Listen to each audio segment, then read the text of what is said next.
స్వచ్ఛత అంటే నందిని. నందిని పాలు మరియు పెరుగు. నందిని మిల్క్ సమర్పించు ఉగాది స్పెషల్ ఎపిసోడ్కి స్వాగతం.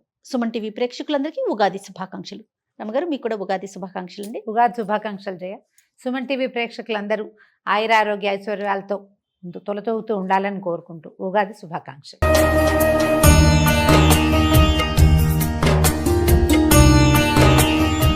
ఉగాదిలో కూడా వచ్చేసాం. ఉగాది పండుగ జరుపుకుంటున్నాం. ఈ సంవత్సరం వాళ్ళ స్పీడ్గా అయిపోతుంది, చాలా త్వరగా వచ్చేసినట్టు అనిపిస్తుంది. 24 తొందరగా అయింది అనుకున్నాం, అసలు అప్పుడే మార్చి అయిపోయింది. అవును, కొత్త సంవత్సరంలోకి అడుగు పెడుతున్నాం. ఉగాది అనగానే ముందుగా ఉగాది పచ్చడి, పంచాంగం, ఇవి రెండు మనం విశేషంగా మాట్లాడుకుంటాం. ప్రతి ఒక్కరం కూడా పంచాంగం కోసం ఎదురు చూస్తాం, పంచాంగం వింటాం, పంచాంగ శ్రవణం. ఏ రాశికి, నా రాశికి నాకు ఎట్లా ఉందని తెలుసుకోవటంలో ఎక్కువగా ఇంట్రెస్ట్ చూపిస్తూ ఉంటాం కదరమ్మ గారు. ఈ సంవత్సరం అన్ని రాశుల వరకు బాగుండాలని, అందరూ కూడా ఆనందంతో ఆరోగ్యంగా ఉండాలని కోరుకుంటూ మొదలు పెడదామండి. ఉగాది యొక్క విశిష్టత. సంవత్సర ఆరంభం మామూలుగా మనకి మన కాలగణనం నెలల్లో ఇన్ని రోజులు 2 పక్షాలని, ఇవి ఇన్ని నెలల్లోనూ 2 నెలలు ఒక్కొక్క ఋతువని, ఈ ఋతువుల లైను ఇది లెక్కగా నడుస్తుంది. ఈ మధ్యలో మనకి ఉత్తరాయణ దక్షిణాయనాలు, ఇది ఒక లెక్క కదా. అవును. అయితే ఇప్పుడు మామూలుగా మనం సంవత్సరారంభం అనగానే జనవరితో కొత్త నెల, మొదటి నెల ప్రారంభం అవుతుంది. కానీ జనవరితో అసలు సీజన్ మారేదే లేదు. జనవరి 31కి ముందు, అదే డిసెంబర్ 31కి ముందు, జనవరి 1కి తర్వాత డేట్ మారుతుంది, క్యాలెండర్ మారుతుంది, మనం రాసేది సంవత్సరాన్ని అంకె మారుతుంది తప్ప సీజన్లో గణనీయంగా ఒక్క పూటలో సూర్యుడు నిలబడ్డం కానీ తగ్గిపోవటం ఏం కనపడదు. వాతావరణంలో ఎలాంటి మార్పుని చూడం. ఉగాదికి ముందు వెనక మనకు ఆ డిఫరెన్స్ కనపడుతుంది. అవునండి, ఋతువు యొక్క మార్పు, దాంతో జీవితంలో కొంత మార్పు జరగడానికి అవకాశం ఉందేమోనని అనిపిస్తూ ఉంటుంది మనకి తొలి కాలం నుంచి. అయితే ఈ ఉగాది ఈ రోజు ఈ చైత్రారంభంలో కాకుండా ఇంకా కొంచెం ముందుకుండేది, వెనక్కుండేది, ఇవన్నీ అనుకుంటాం. కానీ మనకి తెలిసి కొన్ని వందల సంవత్సరాలుగా ఇదే, ఒక 300-400 సంవత్సరాలుగా ఇదే మనం చేసుకుంటున్నాం. ఈ చైత్రారంభం మొదటి రోజున కొంచెం చక్కటి పాజిటివ్ దృక్పథంతో మన జీవితంలో ఉండేటువంటి షడ్రసాలని షడ్రుచులుగా వాటితోటే మనం ఏదైనా ఒక పదార్థం కావించి భగవంతుడికి నివేదన చేసో చేయకుండానో మన ఊరి ఆచారం ప్రకారం షడ్రుచులతోటి కూడినటువంటి నింబకుసుమ భక్షణ చేసి ఈ రోజుని చక్కగా కనుక ప్రారంభం చేసుకుంటే, ఈ రోజు మొదలు పెట్టుకుని సంవత్సరం అంతా బాగుంటుందని ఒక నమ్మికతోటి మనం ముందుకెళ్తూ ఉంటాం. జీవితం అంటే ఏమిటి, అన్ని రకాల ఇవి వస్తాయి. కష్టము, నిష్ఠూరము, సుఖము, దుఃఖము, సరదా, సంతోషము, అంతే కదా. ఇబ్బంది, సబ్బంది, ఏవో కాదరమ్మ గారు. ఆ ఇబ్బంది ఉంటేనే సబ్బంది విలువ తెలుస్తుంది. అంతే కదా. కష్టం ఉంటేనే కదా సుఖాన్ని ఎంజాయ్ చేయగలుగుతాం. లేకపోతే మొనాటనస్గా ఉంటుంది. ఈ మొనాటనీ కాకుండా ఒక టఫ్ సిచ్యువేషన్, అందులో నుంచి ఈజ్, జీవితం తాలూకు సుఖము, మాధుర్యము ఏమిటో మనకు అప్పుడు అర్థమవుతుంది. అవునవును. ఆ దాని కలయికే మనకి మనం తినేటువంటి ఉగాది పచ్చడి. దాంతోపాటు మనం పంచాంగ శ్రవణం చేయటం చాలా కాలంగానే మనకి విధానంగా ఉంది. ఈ పంచాంగ శ్రవణం జనరల్గా మనం ఇప్పుడు ఏం చేస్తాం, 12 రాశుల వారికి ఎలా ఉందో తెలుసుకుంటాం. నీ రాశికి ఎలా ఉంది, నీకు రాజపూజ్యం ఎంత, నీకు అవమానం ఎంత, ఆదాయం ఎంత, వ్యయం ఎంత, తర్వాత ఏ నెలలు చాలా బాగున్నాయి, ఏమైనా విదేశీయానం ఉందా, ఈ సంవత్సరం కళ్యాణం ఉందా, వివాహయోగం ఉందా లేదా, విదేశీయానం ఉందా, చదువులో విద్యార్థులు ఎలా ఉంటారు, ఇవి మనం ఇప్పుడు తెలుసుకుంటున్నాం. మన ముందు కాలం వాళ్ళకి ఇవన్నీ ఉన్నాయా, ఈ ప్రొఫెషన్లు, ఈ ఉద్యోగ సద్యోగాలు ఏవప్పుడు ఏం లేవు. అప్పుడు ఏం చేసేవాళ్ళు, అప్పుడు ఏం తెలుసుకునేవాళ్ళు, వర్షాలు, ఋతువులు ఎలా ఉండబోతాయి, పంటలు ఎట్లా, చీడపీడలు ఏ రకంగా ఉంటాయి, ఏ కార్తెలు ఏ రకంగా వస్తాయి, కార్తెల్ని బట్టి విత్తనాలు విత్తే పద్ధతి మనం తెలుగు వాళ్ళు అలాగే ఫాలో అవుతారు. ఆరుద్ర కార్తెలు ఇది, ఈ కార్తెలు ఇది అని. మనం ప్రత్యేకంగా చెప్పుకునేది ఏంటంటే, మృగశిర మనకి స్పష్టంగా తెలుసు. మన వైపు అంతా ఈ చేప మందేస్తారు మృగశిరలో. అవునా. తర్వాత ఏమో ఇది కూడా రోహిణి కార్తె, ఎండగా ఉంటాయి. ఈ 2 కార్తెలే అందరూ కామన్గా మాట్లాడుకుంటారు. అన్ని కార్తెల లెక్క ఉంటుంది. ఈ కార్తెలో విత్తనాలు వేయాలి, ఈ కార్తెలో కొయ్యాలి, ఈ కార్తెలో తీయాలి, ఇప్పుడు ఎండ ఉంచాలి, ఇవన్నీ విధానంగా ఉండేవి. అంటే వ్యవసాయ రంగం మొత్తం కూడా ఈ పంచాంగం మీద ఆధారపడే పని చేసుకునేది రమ్మగారు.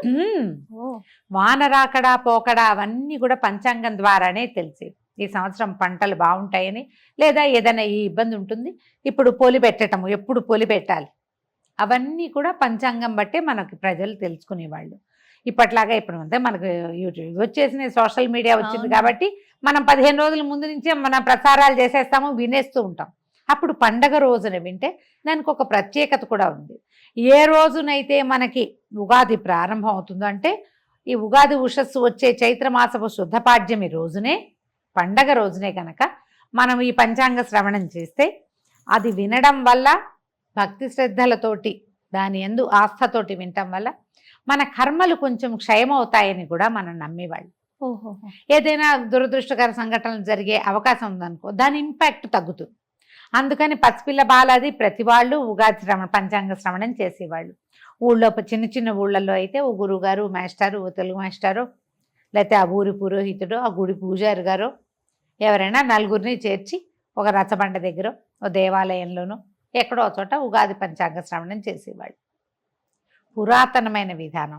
మెల్లిగా ఊళ్ళు పెద్దవైనాయి, ఊళ్ళల్లో గురుగారులు, మాస్టర్లు, ఉపాధ్యాయులు ఎవరిదాని వాళ్ళు వెళ్ళిపోతారు, ఎవరు ఉండరు, పుస్తకాలు వచ్చాయి, మన పంచాంగం మనమే చదువుకోవటం. సోషల్ మీడియా వచ్చాక ఏముంది, 7-8 మంది గురువుగారులు ఎవరి మొహం నచ్చితే వాళ్ళది మనం వినొచ్చు చక్కగా. అంతే. పండగ రోజున వినడం మంచిది. ఓకే. పంచాంగ శ్రవణం ముఖతః వినే అవకాశం ఉంటే మరీ మంచిది, మీకు అవకాశం ఉంటే కనుక. అది వింటే ఏంటంటే మన గ్రహాలలో దోషాలు ఇబ్బంది ఉంటే అది పెద్దది అయిపోకుండా చిన్నది కొంత తగ్గుతుంది.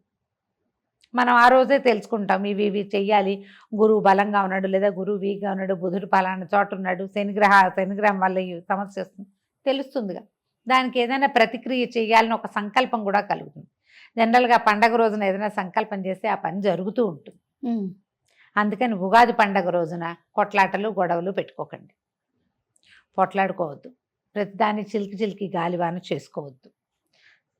సంవత్సరానికి మొదటి రోజు ఈ రోజు బాగుంటే సంవత్సరం అంతా బాగుంటుందనే నమ్మకంతో ఉండండి. బాగుంటుంది అని నేను చెప్పట్లేదు, నమ్మకం మీరు నమ్మాలి అది.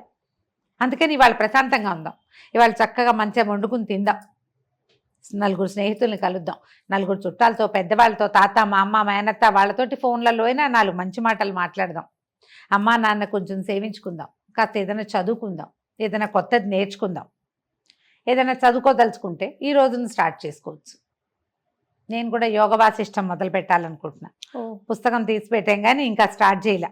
ఉగాది నుండా దాంతోపాటు సౌభాగ్య భాస్కరం, ఆ 2 పుస్తకాలు ఉగాది నాడే స్టార్ట్ చేయాలని పుస్తకాలు రెడీగా పెట్టా. ఊరికే అప్పుడప్పుడు పేజీలు తిరగేసినా కానీ సాంగంగా మొదటి నుంచి స్టార్ట్ చేయాలి. ఏ కొత్త పుస్తకమైనా చదువుకోవచ్చు, మీ ఆలోచన ప్రకారం చేయండి. ఏదైనా మ్యూజిక్ ఇన్స్ట్రుమెంట్స్ నేర్చుకోదలుచుకున్న వాళ్ళు, కొత్త కోర్సుల్లో చేరదలుచుకున్న వాళ్ళు, వీళ్ళందరూ కూడా ఈ రోజున మొదలు పెట్టుకోవచ్చు. రోజు మంచిది కాబట్టి ఇట్లా స్టార్ట్ చేసుకోవచ్చు. మనం షడ్రుచులు అని చెప్పేటువంటి ఉప్పు, పులుపు, తీపి, కారం, చేదు, వగరు, ఈ 6 రుచులతో కూడినటువంటి ఉగాది పచ్చడిని తీసుకోండి పొద్దున్నే. మీ ఊళ్ళల్లో, మీ ఇళ్లలో ఎలాంటి పద్ధతి ప్రకారం ఈ పచ్చడి చేస్తారో ఆ రకంగా తీసుకోండి. పొద్దున్నే లేవగానే అభ్యంగనం చేయండి. సొంతంగా అభ్యంగనం చేస్తే మంచిది. ఇంట్లో ఎవరైనా పెద్దవాళ్ళు నుండి మన నెత్తి మీద నూనె పెట్టి, కాస్త మొహాన కుంకుమ బొట్టు పెట్టి, నెత్తి మీద నూనె పెట్టి ఓ హారతి తెచ్చి స్నానం చేయిస్తే పిల్లలకి, పెద్దవాళ్ళకి కూడా, ఇప్పుడు మీ వయసు వాళ్ళకైనా అమ్మలు ఇంట్లో ఉంటే, అమ్మలు ఉన్న వాళ్ళు అదృష్టవంతులు కదా, వాళ్ళతో ఏదైనా ఒక 2 అక్షింతలు వేయించుకుని స్నానం చేసి సంవత్సరం అంతా బాగుంటుంది. అదొక పద్ధతి. మీరు కావాలంటే అలాంటి పద్ధతిని అలవాటు చేసుకోవచ్చు. మేము పిల్లలు పుట్టినరోజులు ఖచ్చితంగా చేస్తాం జయ. బొట్టు పెట్టడం, నెత్తికి నూనె పెట్టడం, పండగ రోజు కూడా బొట్టు పెట్టడం, కాస్త నెత్తికి నూనె పెట్టి 4 అక్షింతలు వేసి వేస్తే మంచిది, శుభం కదా. పూజ చేసుకోవటము, దేవతార్చన ఏదైనా మన ఇంట్లో అలవాటు ఉంటే, ప్రార్థించే పద్ధతి ఏది ఉంటే ఆ ప్రార్థనా విధానాన్ని అవలంబించటము, ఎవరికైనా ఏమైనా చేసి పెట్టడము. ఈ కొన్ని చోట్ల ఏంటంటే అమ్మవారికి నివేదనలు చేసే విధానం కనపడుతుంది. ఈ గోదావరి జిల్లాలు ఆ వైపు, తర్వాత ఏమో శ్రీకాకుళం జిల్లా, ఇటువైపు ఉత్తరాంధ్ర వైపు కూడా అమ్మవారికి ఉపారాలు ఎత్తటం అంటారు. ఉపారము అంటే ఉపాహారం అన్నమాట, బహుశా ఉపారాలు ఎత్తటం అనే అంటారు. మా అత్తవారింట్లో ఏం చేస్తారంటే అమ్మవారి నివేదనని చేస్తారు ప్రత్యేకంగా. ఇక్కడ కూడా ఉంటాయి అట్లా కొన్ని ప్రాంతాల్లో. ఏంటంటే ఇప్పుడు గంగానమ్మకి అవి పెడతారు చూడు, అమ్మకి పెట్టుకుంటారు, అట్లా పండగ రోజున అమ్మవారికి పెట్టే విధానం కనపడుతుంది. ఇప్పుడు ఏంటంటే మనకి ఇది సీజన్ మారుతుందా, ఈ వేపపూత కాలంలోనూ అప్పుడు స్కిన్ ప్రాబ్లమ్స్ వస్తాయి, అనారోగ్యాలు వచ్చే కాలం ఇది. అవును వేపపూత అంటారు ఇంకే ఆట్లమ్మ అలాంటివి వస్తాయి. అవును అందుకని ఈ అమ్మవారికి ఏదైనా బోనం ఎత్తటం అలాంటివి చేస్తారు. మేము ఈ పద్ధతులు మీకు అలాంటివి ఉంటే చేయండి. ఒకవేళ లేదు మేము చేయదలుచుకున్నామంటే చాలా సింపుల్ మెథడ్.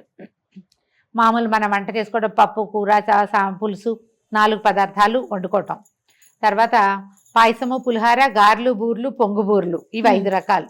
ఓ 5 మామూలు అన్న రోజువారీ ఆహారం కాకుండా ఇవన్నమాట. ఆ, ఇవన్నీ 2 ఆకుల్లో సర్ది అంటే మనం ఏమన్నా వడ్డించి ఉమ్, అమ్మవారికి నివేదన చేస్తాం. ఓహో, ఈ అమ్మకు కూడా మన రోజువారీ దేవతార్చన దగ్గర కాకుండా కొంతమంది అక్కడ చేసుకుంటారు.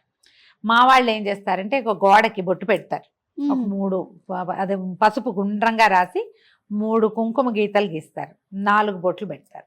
అది చూసేసరికి మనకు ఒక జేజ్ ఫీలింగ్ ఫీల్ వస్తుంది. వస్తుంది. ఆ, అక్కడ ఒక దీపారాధన చేసుకోవటము, వంట ఇంట్లో గోడ దగ్గర ఎక్కడైనా చేసుకోవచ్చు. కాస్త అగరబత్తులు ధూపం వేయటము, తర్వాత ఈ 2 ఆకుల్ని అమ్మవారికి నివేదన చూపించటం.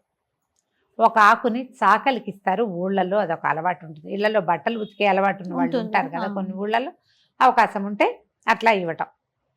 ఎవరికైనా మనకే పని వాళ్ళు ఉన్నారు లేదా వాచ్మెన్ ఉంటారు, ఎవరికైనా ఒక ఆకు మనం వడ్డించిన దాన్ని వాళ్ళనే ఇంట్లో పిలిచి భోజనం పెట్టగలిగారా మహత్తరంగా ఉంటుంది. ఆ ఆకు వడ్డన వాళ్ళకి. 2వ ఆకు గృహస్థు భోజనం చేయొచ్చు, గృహలక్ష్మి అయినా చేయొచ్చు, గృహస్థ అయినా చేయొచ్చు. ఇంకా అది నివేదన కింద అనమాట. ఇలా చేస్తారు. అలవాటు ఉంటే చేసుకోండి.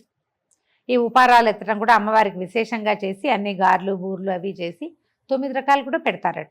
ఆహా. కొన్ని పద్ధతులు.